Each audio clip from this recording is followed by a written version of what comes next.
Hello, everyone. Today, we welcome Eva Bleckmann as our expert guest speaker.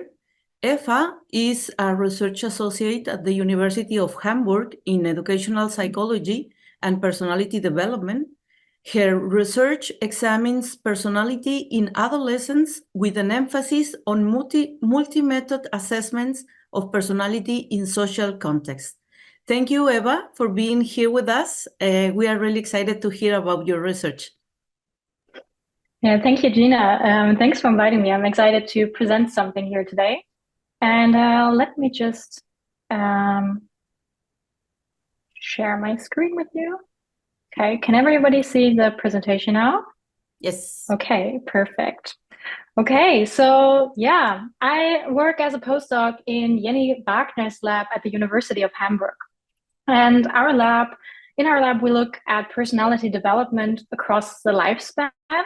But as Gina said, we are especially interested in the phase of adolescence and what happens there in terms of personality development.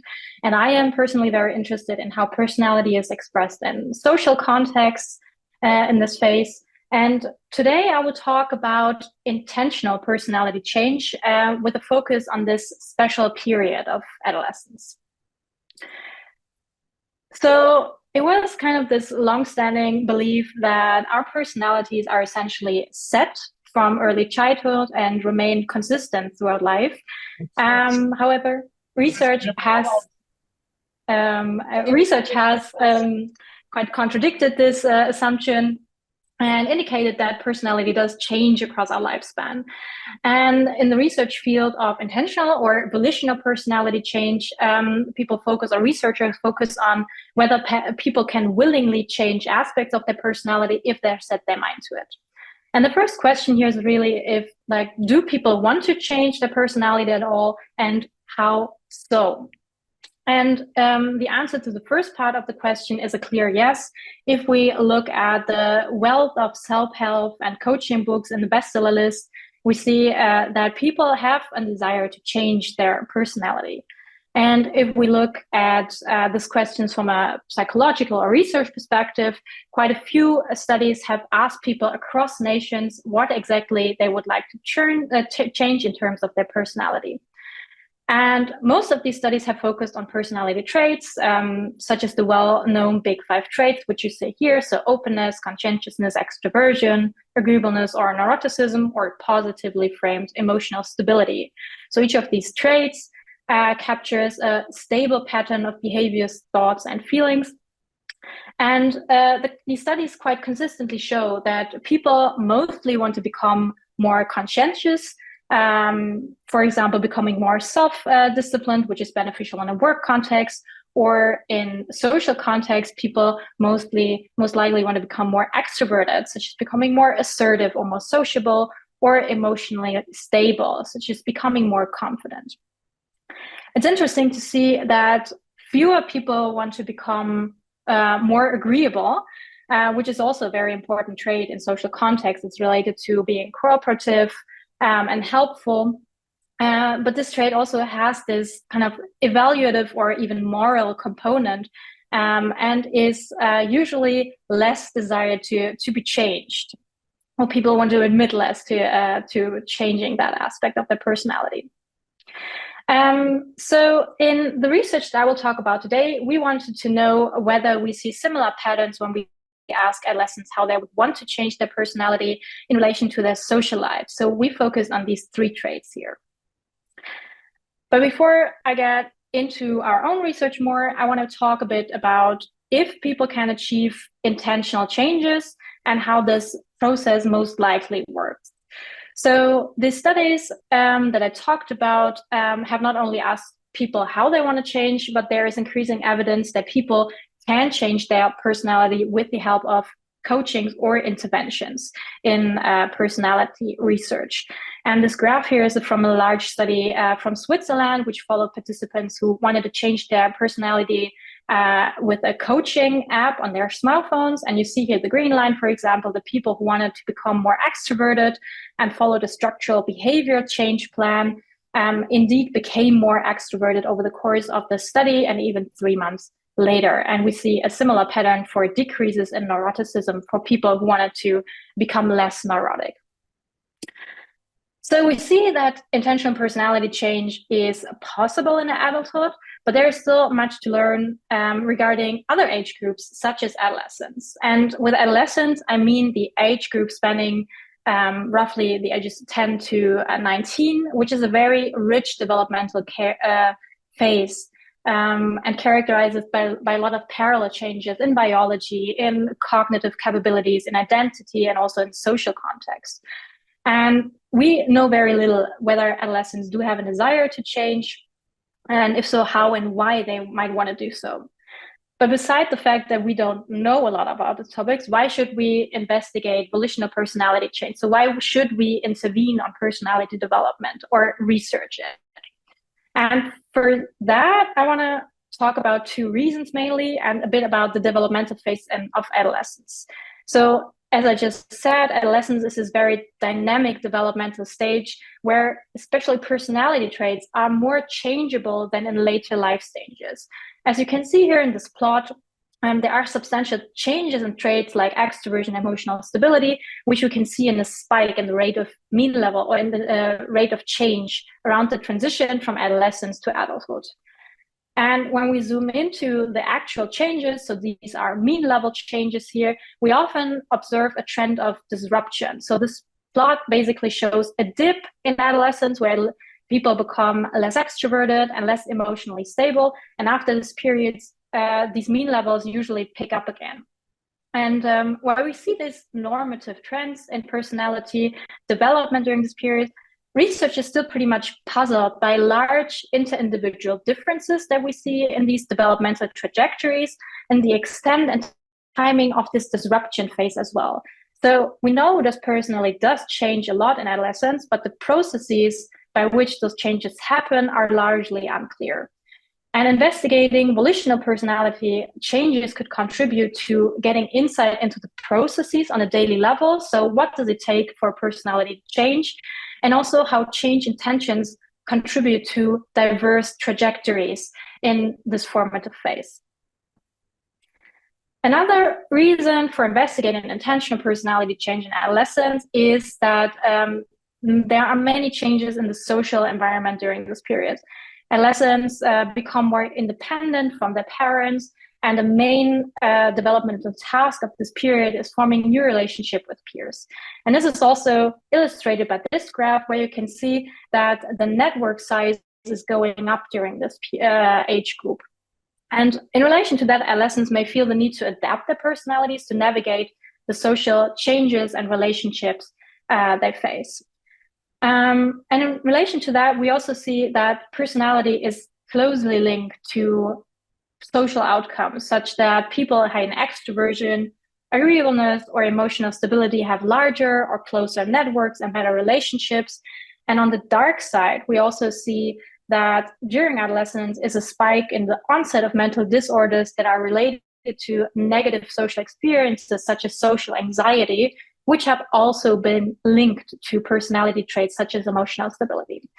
So helping adolescents identify and pursue desired personality changes, particularly in the social context, could be a valuable tool here for promoting well-being and also their social development. So with this background in mind, I want to get into a bit how people can intentionally change their personality. So especially regarding these traits and aspects that are important in their social lives. And I would like to illustrate that with the example of Leah here.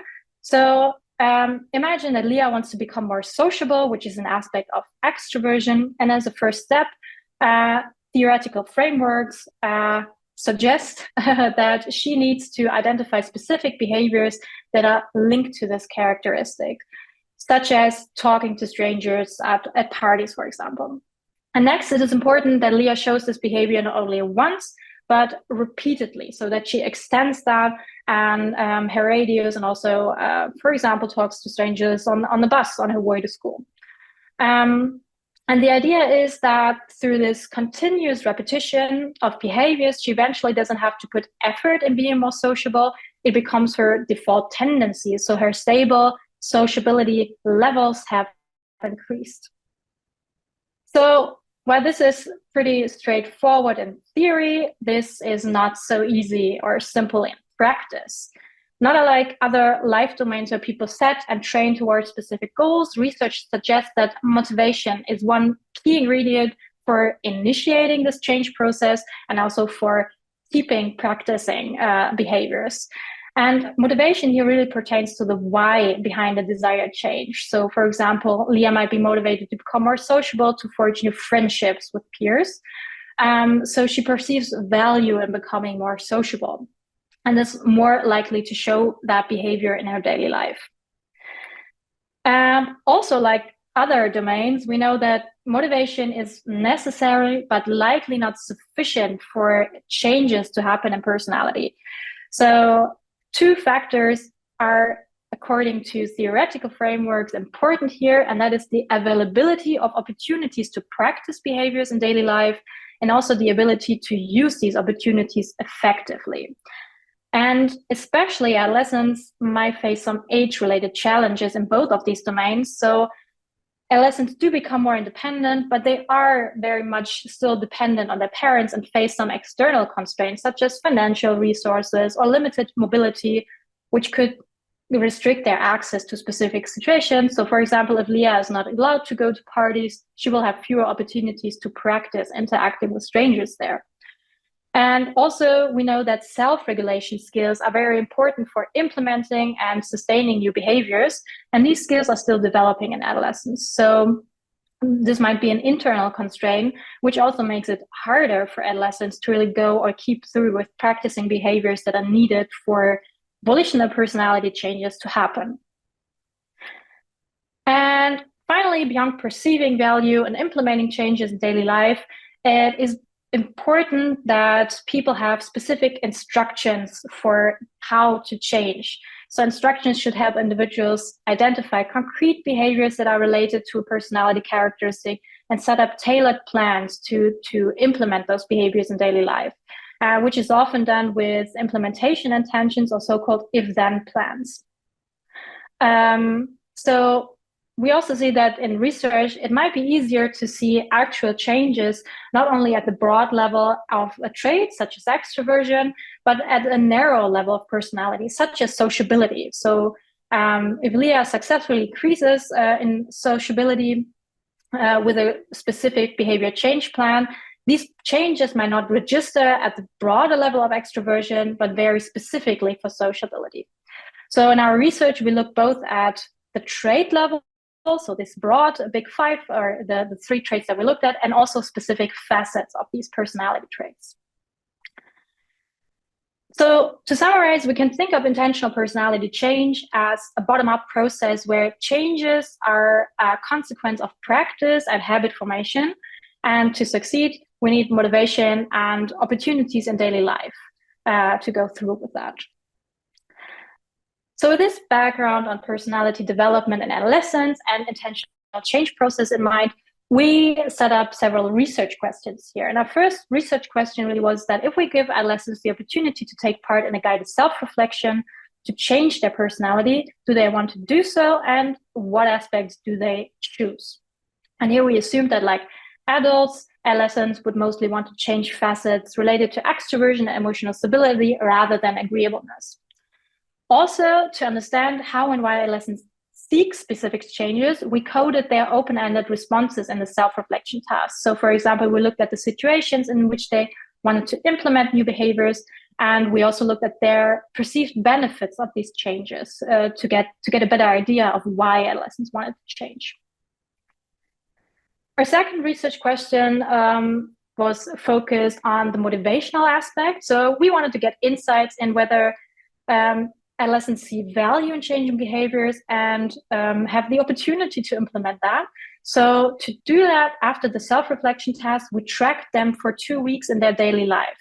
So they filled out kind of a daily diary on their smartphones, which I will talk more in a minute. And of course, we also were interested in if we could observe actual changes in a desired direction for adolescents who took part in the self-reflection task. So to answer these questions, we had the following study set up. First, adolescents answered some questions about their personality traits, so self-report on their big 5 traits. And after that, we invited them to go through with a self-reflection task, which they could cancel at any minute. So it was purely, really pretty volitional and voluntary. And after the self-reflection task, we tracked them in their daily lives for 2 weeks to see whether they succeeded in implementing the desired changes and how much value they perceived of these changes. And finally, in phase 3 and 4, we assessed personality traits and facet with self-reports again. So to investigate whether we could see any differences from the initial measurement in phase 1. So the whole study approximately spent 2 to 3 months for each participant here. And to give you a better idea of the self-reflection task of how that was set up, so adolescents could choose one option, for example, to become more sociable here, such as Leah. So they could choose just one of these different facets here as a change intention, so to speak. And then we asked them to specify 2 specific behaviors linked to this facet, such as they wanted to talk more to strangers. We also asked them to think of specific situations in their daily life where they wanted to implement that behavior. And finally, we asked them to reflect on the benefits and drawbacks of showing that behavior more often. So to get like this self-reflection process going. Yeah, we had about 250 adolescents taking part in the self-reflection task, and 50 adolescents chose to opt out during filling out the task. For looking at changes in personality traits and facets, we conducted some multi-level modeling analysis because we have nested time points. We have these 3 time points of personality self-reports.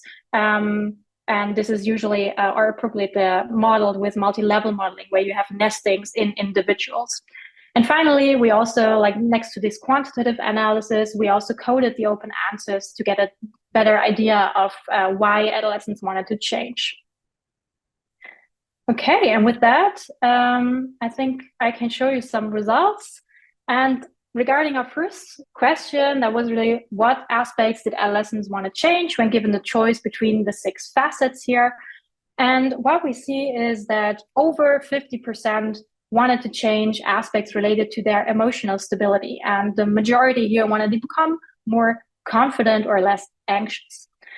We also see a substantial part wanted to change aspects related to extroversion, and mainly here being more sociable. We only see, like similar to what we observe in adult populations, that only few people reported that they wanted to change their agreeableness or facet related to that. So in the following, I will leave that out for now because we did only conduct the quantitative analysis with these bigger categories here. So looking at the multi-level models that we fitted for the data, and first we take a look at extroversion and its facets. If we look here at the broad facet of extroversion, we see very little is happening basically. So we do not see a lot of change, and you can also see that people who chose the change intention, who wanted to become more extroverted, the purple line, differs not at all from people who did not choose that the facet related to extroversion. So we do not see a lot of difference here. But it is pretty interesting to look at the narrower level of facets of extroversion. Because we see for becoming more sociable, that there is an effect of time, which basically means that people became more sociable over the course of the study. This is a very small effect, but it remained robust during our analysis. And I will talk a bit about this effect and why we see it later, because we see it for all people in the study. So it doesn't really matter whether they wanted to become more sociable or not. Everyone tended to increase on sociableness on average. We also see here that implementation success in daily life was linked to initial sociability. So people who reported higher levels of sociability reported to be more successful in implementing their behaviors in daily life. So kind of personality as a resource here, maybe. If we look at emotional stability, we see also that there is not a lot of change over this 3 months period, but we do see a difference between groups here. So such that people who wanted to become more emotionally stable were on average less so at the beginning of the study. And if we look at the facet level again, we can see that this effect is mainly driven by the facet composure. So people who wanted to become more composed were on average less so at the initial measurement point of personality and then the average adolescent in our sample. So I kind of had the desire to, they perceived a deficit in this domain that I wanted to improve on. But as you can see here again, we generally do not see a lot of change happening, regardless of whether people chose that change intention or not. What is interesting is that we dig deeper on that and looked at more complex interactions. And here is one interesting finding that we observed for composure again, that if we looked at the interaction of time over the study, the change intention here, whether to show wanting to become more composed or not, and the opportunity or the success of implementing behaviors in daily life. So people, if you look at the right part of the graphic here, that basically shows that people who had the opportunity to implement changes in their daily lives more often and had the change intention to become more composed actually succeeded in doing so. So these effects were also kind of small. It remained robust when we controlled for a lot of different things and age and gender and a couple of other things. Nevertheless, we should always be a bit cautious with these complex interaction effects in models because they are often not the most stable effects, and we would need a replication in a bigger sample here. So to summarize the key findings of this quantitative analysis, we see that most adolescents want to change aspects of their emotional stability. We see that motivational aspects are linked to initial personality mean levels. So implementation success is linked, for example, to sociability at the start of the study. And also, we see that personality per se is pretty stable across this period of the study, which is not really surprising because it was quite a short amount of time, 3 months, and we know that personality is already quite stable also at this period in life. Nevertheless, we see changes in sociability. And if I had to guess, I would say that these slight increases in sociability are due to more external circumstances, because we collected data in May 21, which was during the COVID pandemic. And in Germany during that time, there were a lot of restrictions lifted, and adolescents were allowed to go to school again. And also, like, the weather was becoming better. They could meet friends outside instead of via Zoom and online. So this increase in social interactions might be linked to the sociability increase here, but of course, this is just guesswork. We also see this increase in composure linked to wanting to become more composed. And what really seems to be important here is the opportunity to implement behaviors in daily life in this process, so that this variable seems to be important for intentional changes to really happen. Next to this analysis, I also wanted to show you some of the codings that we did to get an insight of or a feeling of why and how adolescents wanted to change. And for that, we coded their perceived benefits into these broad motivational categories, really. And what you can see here is that from the benefits that adolescents indicated in the self-reflection task, two are very standing out here, and that is the motive of affiliation, so relating to others, and also the motive of autonomy. And I think this really nicely fits with these general developmental tasks of adolescents of becoming of creating or getting a bigger network and forming relationship with peers, and also this developmental task of becoming your own person and forming a clear identity, which also linked to autonomy here. As a second coding, we also looked at the situations where adolescents wanted to change in. And here we also looked for broad categories that we can use. And as you can see here, that like most adolescents thought of situations related to the school context where they wanted to show their new behaviors or wanted to change their behaviors. Which also makes sense, since school is one of the places where adolescents spend their most times in their daily lives. We also see that quite a few adolescents reported on situations, wanting to change in situations with strangers, which again is this aspect of getting to know new people and extending the social network. But you also see that there is quite a large bar here labeled unclear. Our instructions for the self-reflection were very loosely. So we just ask adolescents to write up anything that comes up, basically. And a lot of their answers could not really be put in any of these categories here. So with that, I would like to end with an outlook and some open questions and directions in which researchers or psychological researchers might head next. First, we see very little changes over the 3 months that indicates that personality is quite stable across adolescence or at this period in adolescence. And I think what is really a larger question in the field of personality and personality development, not only in adolescence, but beyond that as well, is figuring out what time spans are needed for change to happen, or whether that differs very much between persons. So whether we need a more idiographic approach here to really study changes in personality. In terms of practical applications, we should pay attention to what adolescents need and why and how they want to change, and how they can be supported in this change process. As I said, we just had these very, very loosely formulated self-reflection tasks to dip our toes really in this topic and get a feeling for whether adolescents want to change their personality at all.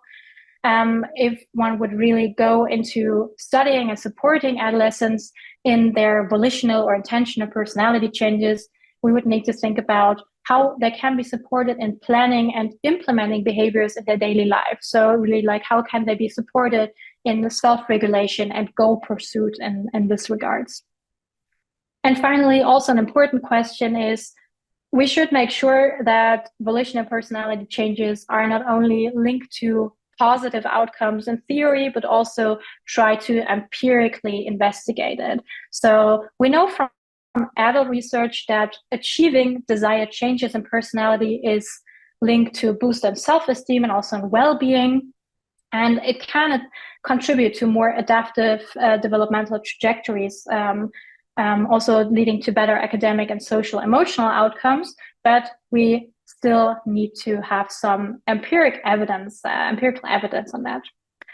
But the bottom line, which was I want to end here, is that we see that intentional personality change is desired and also possible in adolescence, and is maybe a potential tool for increasing well-being here.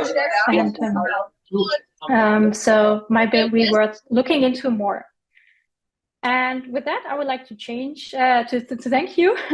I want to thank my co-authors, Jenny Wagner and Liana Baas, who contribute to this paper. And if you want to learn more about the data that we used here, you can scan the QR code and always, of course, reach out if you have any questions.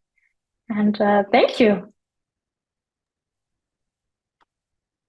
Thank you, Eva. Thank you very much. Not just because of the very interesting talk, but also for the open practices and sharing your data. Thank you.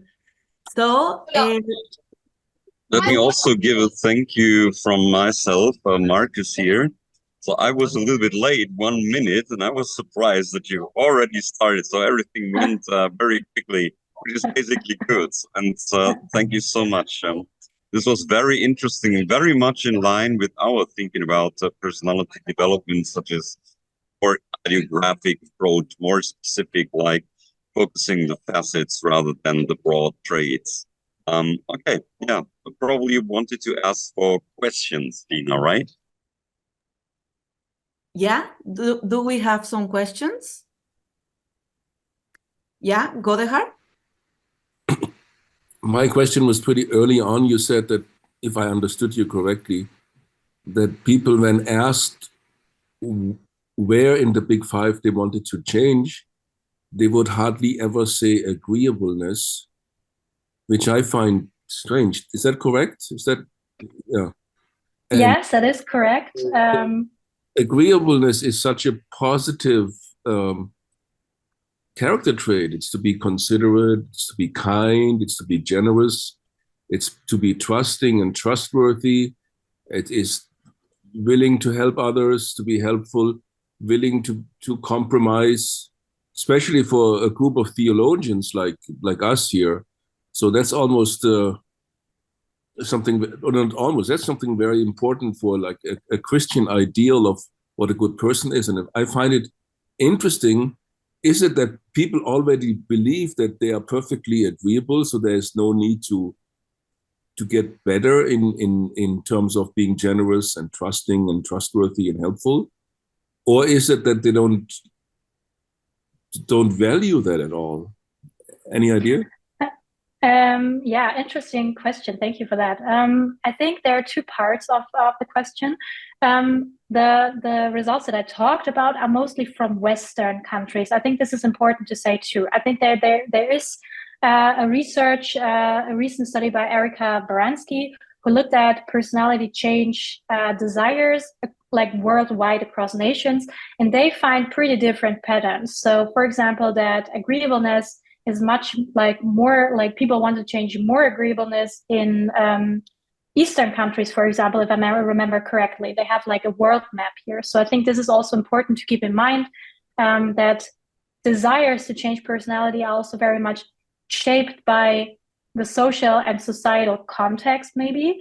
And I think the first point that you said is important or interesting here. What we also often see in perception or personality perception research is that people have kind of a blind spot when it comes to agreeableness, that people judge themselves being higher on agreeableness or related aspects than other people in their environment would. So we have like this idea that we score better or higher on the socially evaluative traits than we actually do. And this might be related to the fact that people do not choose it as often, because I think they already score pretty high on it. So I think this would be my guess, at least. Maybe I can give a comment to this. Actually, Godehard, we talked about this a couple of weeks before, and where I've told you that I guess that Templeton, for example, and this community might be negative about this idea. And it's much about the possibility of setting boundaries. And setting boundaries is related to autonomy and also to personality development. So today, but maybe already before, people have difficulties to distinguish their own goals from, let's say, social expectations, often following social expectation up to a degree that they are used or misused by others. And especially when it comes to this question that we are conducting research on, like growing from adversity, even from separation, it is an often case in relationships, partner relationships, but also a job. And so a general tendency today that I realize, especially in this psychological or spiritual area, maybe not so much in theologians, I don't know, is not becoming less agreeable as a first step. Saying no, being able to say no, yeah. So to stand for yourself, and maybe at a later time, you can do this in a more moderate way when you have grown, and it's not so difficult for you anymore to say no. And yeah, but the first step would be for many people to become less agreeable in the first step. well, we can discuss about it. That's Okay, kind of okay, I get commentary your point. that you got. I get your point, yes.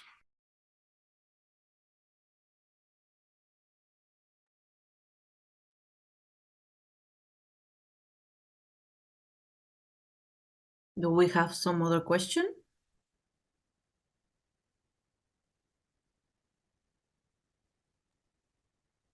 So if there is no other question, I would like to ask a question regarding the possibility to change. So you may have the intention to change, which is great. But you already mentioned the term ability.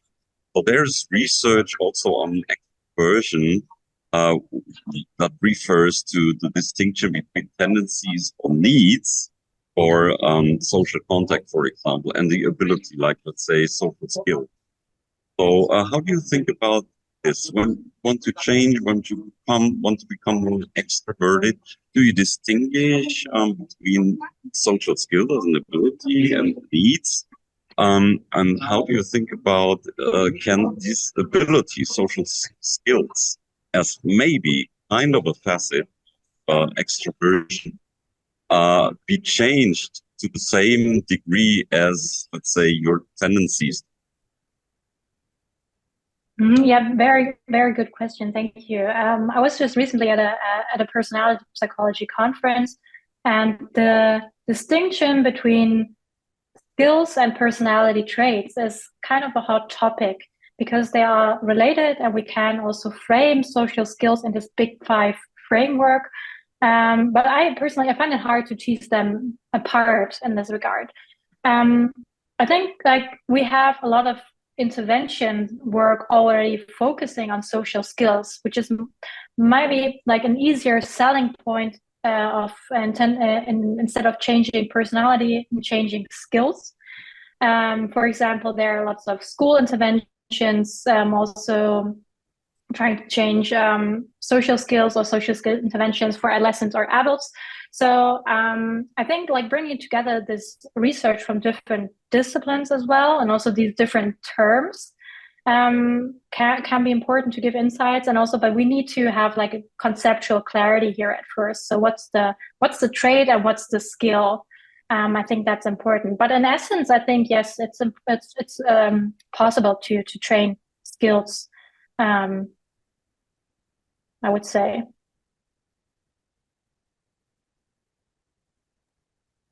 Thank you so much. Yeah, I think, Godehard, we have another question for you. Godehard, still raising hand. I have another question. It seemed to me that the changes that were perceptible, maybe because it was only 3 months, were minute, very small.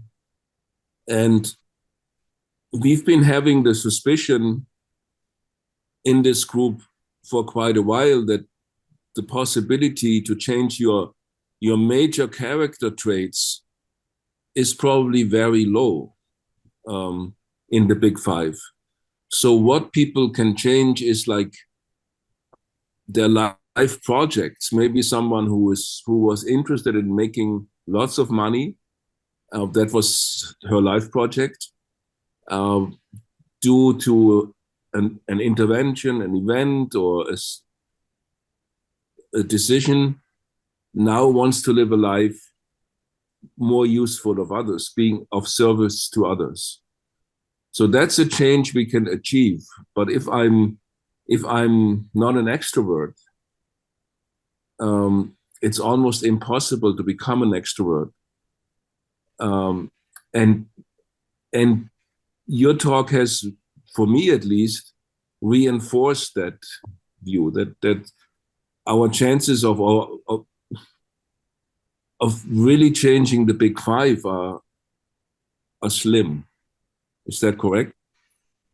I think I would disagree there. I think you're right. It's difficult. We see that personality is quite stable across the lifespan, but there is also like 0.4, I think, the room for change and variability. And we have this big studies accumulating research over the last 20, 30 years that really show that people do change, and we have this patterns also in adolescence of change that we see.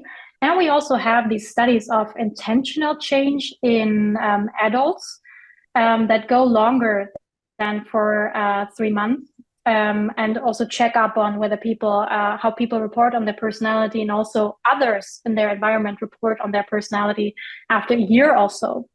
And I think the key is really here also, like, what does it, like, not the question, can personality change? Because I believe that it can, at least to a degree.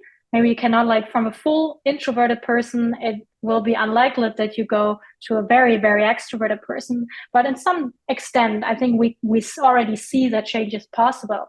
I think the question is rather, what does it take? So we see that it's really a hard process, like this habit formation as well. So we don't know how long that takes. So for probably a 2-week loosely self-reflection task is not enough to really instill behavioral habits in daily life. So what you would need is like a longer intervention, and other studies have already tried that, or more support in daily life to really follow through on your intentions to change and really implement behaviors. But we see that these intervention studies show successes and also in sustainable changes in personality. For example, this study from Switzerland, they have some very interesting results also over the long term in personality changes here. Thank you. Maybe I can quickly add to this question. So I totally agree with you, Eva. One big problem is about this breadth of the factors. Extroversion. Yeah? So what does it mean, a fully extroverted person? It could be about social skills. It could be about the affiliation motive. And this is exactly why Eva conducts this research going into the facets. Because maybe there is nothing such like extroversion, which is also related to the question of how extroversion is measured. It's measured typically in a, let's say, traditional behaviorist sense. Well, question of behavior, how often you go out, blah, blah, blah. And when you have such a project, like you suggested, Godahard, making much money, may be very wise for you, depending on which job you have, that you go out and connect with people and play the extroverted person. And so you may seem, even for yourself, in a self-report, an extroverted person. And it could quickly change when you lose this goal of making money or whatever, and you fall back to showing more introverted behavior. But it's much about this breadth of the factor, which I really dislike too. Or let's say more specific research and the possibility to really find change. Yeah, I think that is important. Moving from this broad trait level to more specific aspects of personality to really understand also which processes lie behind potential changes as well. Yeah. Sasha? Yeah, thank you for the great talk. I was interested, like, what's the difference between studying personality growth in adolescents and adult people? Like, do you need to change surveys, questions, and things like that? And what is the age limit today for adolescents? Because we used to think it was like 18, but nowadays we do know that certain brain areas still heavily developed until 24, 25, or also their moral categories and so on do not so heavily form until this age. So many are thinking of prolonging this period. So thank you. Yeah, great questions. Thank you. I think regarding the first questions, there is a lot of things that we have to think about when we study adolescence in terms of ethical issues. Like, do we want to intervene on personality development in this phase as well? Which I have also been asked, and which we had to put a bit of thought into, and how we wanted to frame that. Also, in the questions that we use, we really try to make them understandable and really try to pre-test them in adolescence. So if they contain words that are a bit old-fashioned, we had some feedback from adolescents, for example, that they don't get the question very well. So this is how we usually try to adapt that, and also trying to make participant burden not too heavy.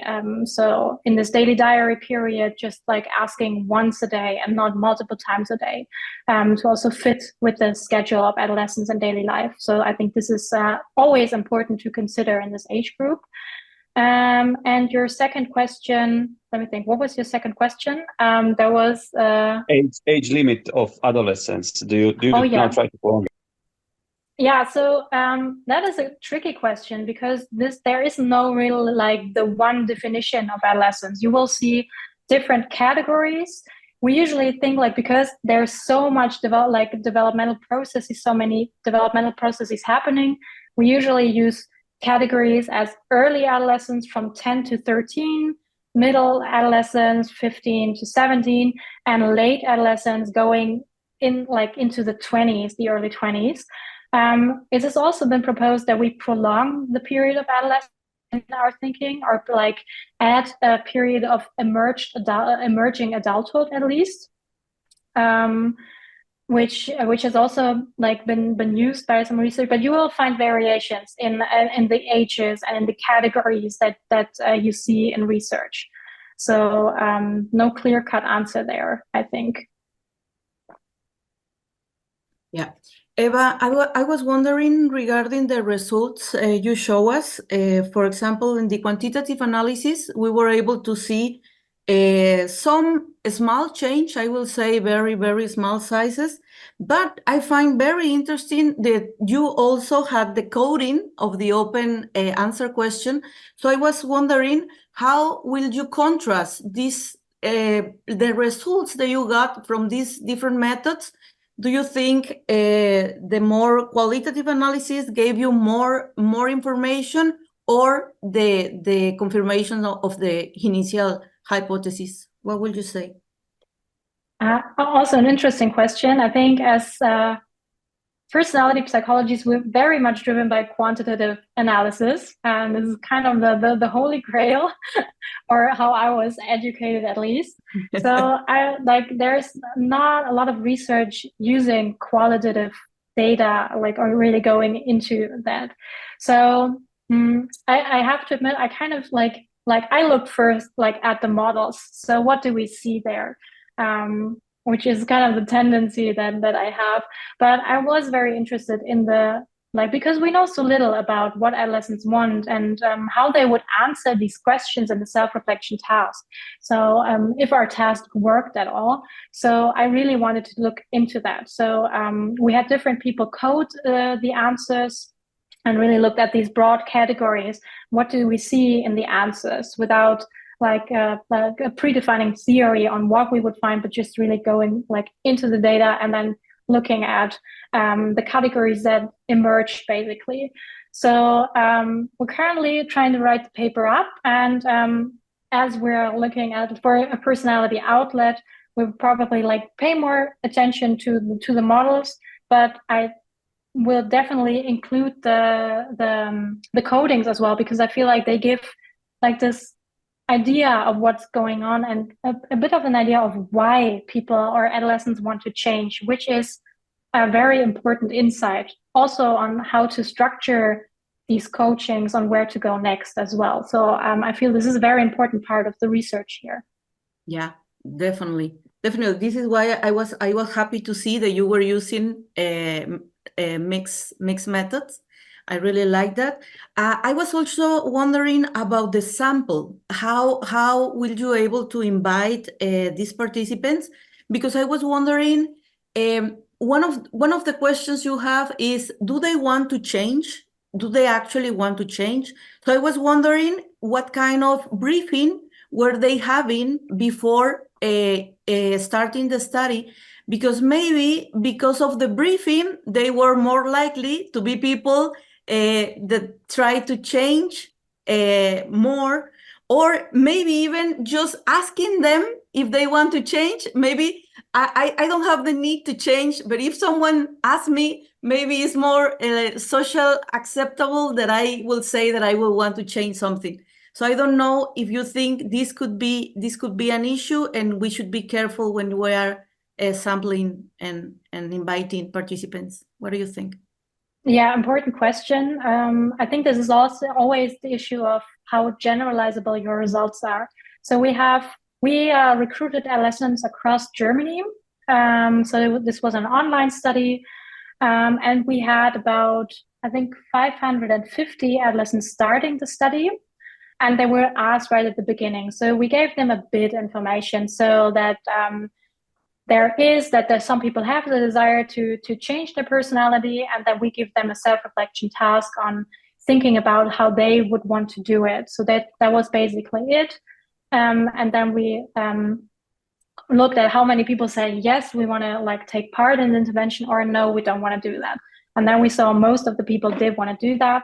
But you are, of course, right. This was also, the sample was part of a bigger study where people also took part in a social interaction with other adolescents, for example. And there are certain people that will not take part in such a study. So our results cannot speak for everyone, I think. I think still they give some important insights, because it is quite a good or solid sample size for adolescent research, at least, I think. But yeah, definitely we have to think about these things. Yeah, definitely. Thank you very much. Thank you very much. It was very interesting. I don't know if we don't have any other question. I think we can thank once again Eva for being here with us. And yeah, thanks for having me. Thank you very much. It was really, really interesting. And well, thank you everyone for being here, and enjoy your weekend. And see you next Friday.